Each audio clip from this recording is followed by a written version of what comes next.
Item লিখে লিখ তো এইফালে নেকি লিখ চবেই তেনেকৈ আহা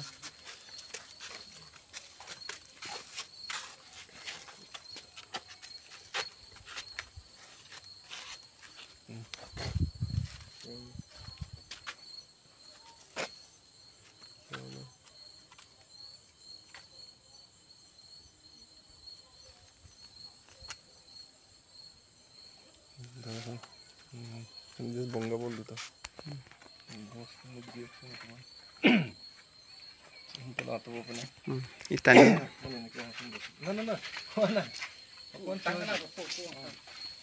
দুটামান কথা কম মানে কি আছিলে স্কিমটোৰ নাম কি আছিলে এতিয়া সকলোকে নমস্কাৰ দেই মোৰ নাম শ্ৰী পিংকু পেগু মই লখিমপুৰৰ পৰা আহিছোঁ এইটো কি আছিলে বি মাৰি বনগাঁও পানী যোগান আঁচনি এইটো পোষ্ট অফিচ বেডেটি ন ডিষ্ট্ৰিক্টটো বিশ্বনাথ চাৰিআলি এই পানী যোগান আঁচনিলৈ মই আজি অহাৰ মূল উদ্দেশ্যটো হৈছে কি মই এটা সজাগতাৰ বাৰ্তা লৈ পিনি ইয়ালৈ আহিছোঁ আপোনালোকৰ ওচৰত actually education environment peace and unity বুলি কয় মই তেনেকৈ নিজাববীয়াকৈ এটা অভিযান এটা চলাই আছোঁ এনেই তেওঁক আমি ট্ৰেইনিং দিছিলোঁ তাতে লগ পাইছিলোঁ কিন্তু ইয়াত বিশেষ এটা কামত আহিছিলোঁ তেতিয়াই মানে ভাবিলোঁ কি মই ইয়াতে স্কিমত সোমাই মেলি দুটামান টেকনিকেল কথা বুজাই দিম কেনেকৈ মটৰ চলা অলৰেডি তেওঁলোকক বুজালোঁৱেই আগতে কিন্তু যদিও মোৰ ফালৰ পৰা গছ পুলি দুটামান ৰুই থৈ যাম আৰু মই প্ৰেক্টিকেলি আহি পিনি দুটামান কথা যদি মই কৈ দিব পাৰোঁ তেতিয়াহ'লে সকলোৰ কাৰণে ভাল হ'ব নাই কাৰণ ইয়াত আহি পিনি মই দুটামান কথা আৰু যদি ভালকৈ বুজাওঁ তেতিয়াহ'লে তেওঁ মানে হয়তো আৰু ভালকৈ কামটো কৰিবলৈ সহজ হ'ব ব্লিচিং পাউডাৰ কেনেকৈ দিব লাগে নহ'লে ব্লিচিং পাউডাৰৰ পৰিমাণটো কম বেছ হ'লে স্বাস্থ্যৰ কাৰণে ভাল নহয় এতিয়া মই ইয়াত ভিজিট কৰিছোঁ কালিৰ পৰা আৰু ভাল পানী পাব মই সেইটো মই ব্যক্তিগতভাৱে কৰোঁ আৰু মই ফ্ৰী এডুকেশ্যন দিওঁ মই ফ্ৰী টিউশ্যন পইচা নলওঁ আৰু মই সদায় গছ ৰুম স্কিমে গৈ মেলি এনেকৈ গাঁৱে গাঁৱে ঘৰে ঘৰে স্কুল কলেজত গৈ মেলি মই 365 ডেজত মই সদায় গছ ৰুম এতিয়াতো কাৰ্বি অঞ্চল হয় বা বিভিন্ন জনগোষ্ঠীৰ মানুহ আছে মই বেলেগ বেলেগ কাৰ্বি গাঁৱতো বহুত এনেকুৱা এডুকেশ্যন দিছোঁ গছ পুলি ৰুইছোঁ বিভিন্ন ধৰণৰ মানে সেইকাৰণে আজি এই যে এখেতৰ স্কিম বুলি মই জনা নাছিলোঁ এতিয়াহে গম পাইছোঁ লগ পাই বহুত ভাল লাগিল ট্ৰেইনিঙৰ সময়ত কেনেকুৱা কি কথা আপোনালোকক হয়তো কৈছে চাগে তো ভাল লাগিল এতিয়া এই স্কিমত মই আমলখি গছ এজোপা আৰু মহানিম গছ এজোপা ৰুই দিম ৰুই থৈ যাম এতিয়া ফলটো কোনে খাব আপোনালোকে খাব লাগিব ন কিন্তু প্ৰতিপালন কৰিতো ডাঙৰ দীঘল কৰিব লাগিব হয়নে নহয় কথাটো ৰুই মেলি যদি পেলাই থৈ দিলেতো নহ'ব এতিয়া গছ কিয় ৰুব লাগে গছ কিয় কাটিব নালাগে তাৰ উত্তৰটো চবেই জানো এতিয়া বয়সৰ সৰু হোৱাৰ কাৰণে ষ্টুডেণ্টে ন চবেই মই তোমালোক বুলি কৈছোঁ আৰু কাৰণ তোমালোকে শগুন দেখিছা নেকি ভাল চাৰ শগুন দেখিছা দেখা নাই ন শগুনটো কি বস্তু এটা ডাঙৰ এটা কুৱেশ্যন মাৰ্ক চিলনি দেখিছা নেকি চিলনি ইগল চিলনিটো ক'ৰবাত দুই এটা ওলায় শগুনটো কমপ্লিটলি নাইকিয়া হৈ গ'ল বুলি ক'ব পাৰে শগুন আগত দেখিছিলোঁ আগতে ক'ত গ'ল তেতিয়া এতিয়াতো চব বিলুপ্ত হৈ গ'ল কোনে বিলুপ্ত কৰালে আমি কাৰণ আমি জংঘল হাবি গছ এই গছে বুলি কৈ পিনি এফালৰ পৰা কাটি আছোঁ যোৱাকালি পৰহি গৰম পৰিছিলে নাই থাকি ভাল লাগিছিলে জানো এনেকুৱা লাগে ক'ত যাওঁ কি কৰোঁ কি নকৰোঁ তোমালোকেতো গাঁৱত আছা অলপ পৰিৱেশটো ভালকৈ আছে টাউনততো কেনেকৈ থাকিব তাততো গৰমত মানুহ ফেনৰ তলতে কিমান থাকিব এতিয়া পৃথিৱীটো যে বচোৱাৰ হাতটো কাৰ আছে আমাৰ ওচৰত পৃথিৱীটো যে বচাব পৰা কণ্ডিশ্যন আমাৰ মানুহৰ হাততে আছে কি কৰিব লাগিব আমি গছক বচাব লাগিব দিনক দিনে এটলিষ্ট আমি কি কৰিব লাগিব বছৰত এজোপা হ'লেও আমি গছ ৰুব লাগে আৰু যোনে যোনে গছ কাটে তাক ৰিকুৱেষ্ট কৰিব লাগে প্লিজ নাকাটিব কাৰণ এজোপা গছ এই গছজোপা ডাঙৰ হ'বৰ কাৰণে কিমান বছৰ লাগিব এইটো ফল দিবৰ কাৰণেতো 5 বছৰ 10 বছৰ ৰখিব লাগিব নাই কাটিবৰ কাৰণে কিমান সময় লাগে 5 মিনিট 10 মিনিট আধা ঘণ্টা শেষ কিন্তু এইটো ডাঙৰ দীঘল কাৰণে আমি বুঢ়া বুঢ়ী সময়তে ফল খাব পাৰোঁ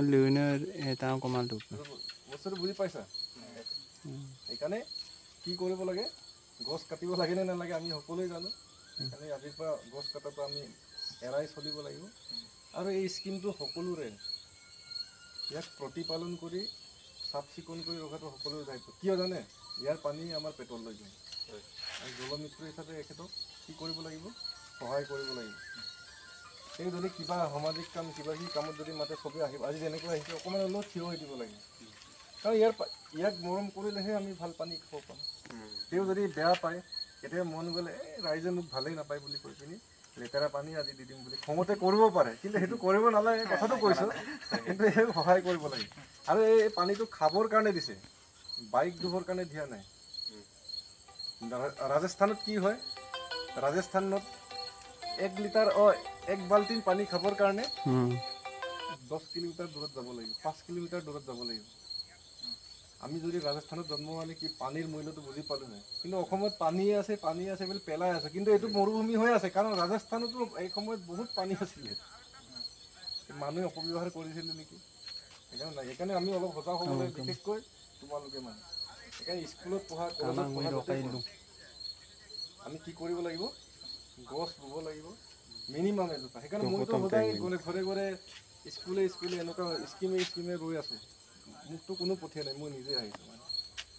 সেইকাৰণে বিশেষ দীঘলীয়া নকৰোঁ, সকলোকে লগ পাই ভাল লাগিল।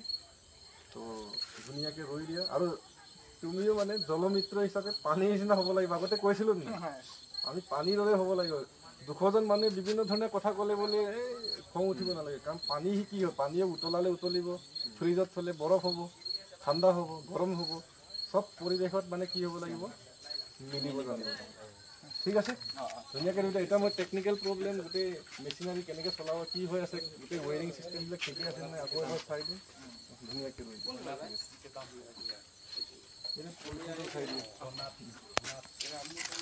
ভিতৰত নোসোমাও, তুমি ৰৈ দিয়া আৰু ধুনীয়াকৈ দেই। লাহে লাহে। আমলখি গছৰ বহুত মূল্য আছে। ডেইলি এটাকৈ আমলখি খালেতো আৰু ভিটামিন বহুত, চি ভিটামিন আহে, স্কিনৰ কাৰণে ভাল। তাত কুটি এডাল ওচৰত পুঠি দি পেলাই বান্ধি থৈ দিব। কাইলৈ মিলাই ল'বা, এতিয়াতো ৰাতি হৈ গ'ল ন ধুনীয়াকৈ। আৰু পানীটো এনেই মাটিটো ভৰি আছে, একদম জিকি আছে মানে, হেঁচি দিয়া। এই খেতি বাতি ধুনীয়াকৈ কৰি থৈছে, সেইকাৰণে এই সঁচাকৈ খেতিয়ক বুলি ক'ব লাগিব ন। ভালেই আছে বাৰু, ঠিক আছে। পাৰিলে গোবৰ অকণমান কালি লৈ আনি দিবা দেই, নহ'লে কি কল পচলা যে, পচলাটো চাইডে দি দিবাচোন, পুৰা ডাঙৰ হৈ গৈ থাকিব। গোবৰ আছে আৰু মহানিমটো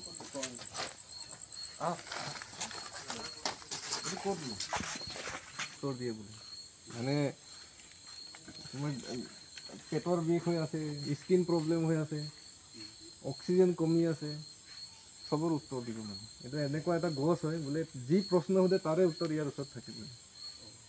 এইটো মহানিমৰ এনেকুৱা গুণ আছে মানে, শেষ নাই মানে ইয়াৰ গুণ, মানে আমি শেষ কৰিব নোৱাৰোঁ মানে। ডেইলি যদি এটা দুটাকৈ যদি আমি মহানিমৰ পাত যদি খাই থাকোঁ, বহুত মানে হেল্থৰ কাৰণে একদম ভাল হেৰি। আৰু নিজৰ চবৰ ঘৰত এজোপা মহানিম থাকিবই লাগে নিয়মমতে। আৰু পেষ্টিচাইডত কাম কৰে, মানে বিভিন্ন ধৰণৰ, আৰু কৈতো শেষ নহয় বুলি ক'লোৱেই আৰু সেইটো কথা। স্কিন চবতে, গা ধোৱা চবফালে মানে হেৰি আৰু। ঠিকে আছে দেই, বহুত থেংক ইউ, ধন্যবাদ। ঠিক আছে।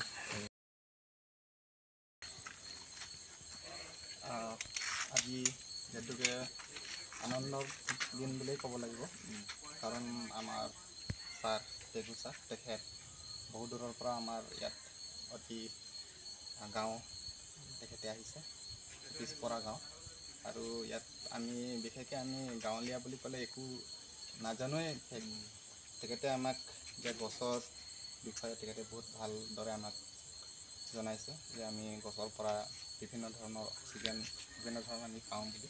আৰু গছ আমি সকলোৱে পাৰিলে আমি দিনত এটাকৈ ৰুব লাগে বুলি তেখেতে আমাক কৈছে। তো আমি সকলোৱে সেইটো জনা দৰকাৰ, যে আমাৰ এই পৃথিৱীখন আমি ভালকৈ ৰাখিবলৈ আমি গছটো আমি ৰুবই লাগিব। এইটো ছাৰটো ভালে কথা কৈছে আমাক। তো তেখেতকো সন্মান, আমাৰ বিমাৰী ৰাইজৰ পৰা বা আমাৰ ফালৰ পৰা তেখেতক বহুত বহুত ধন্যবাদ দিছোঁ, কাৰণ তেখেতে লখিমপুৰৰ পৰা আমাৰ মাজত ইয়াত আহি আমাক বহুত বহুত ভাল কথা কৈ গৈছে। তাৰ কাৰণে তেখেতকো টেগু ছাৰকো অশেষ অশেষ ধন্যবাদ দিছোঁ। আৰু আগন্তুক দিনত তেখেতে আৰু তেনেকৈ গাঁৱত বা এনেকৈ স্কিমত গৈ তেখেতে বা স্কুল কলেজত গৈ তেখেতে ভাল আগুৱাই যাব পাৰে, তাৰ কাৰণে ঈশ্বৰৰ প্ৰাৰ্থনা কৰি ইমানে মোৰ বক্তব্য সামৰিছোঁ। আৰু এটাই পৃথিৱী, এটাই জাতি বুলি ভাবিব লাগে। কোন মিচিং, কোন বড়ো, কোন হেৰি বুলি ভাবিব নালাগে। সকলোৱে মিলি থাকিব লাগে। মিলি থাকিলে, একতা হৈ থাকিলে শক্তি আহে, হয়নে নহয় কথা? ভালো লাগে। ঠিক আছে বাৰু দেই, থেংক ইউ।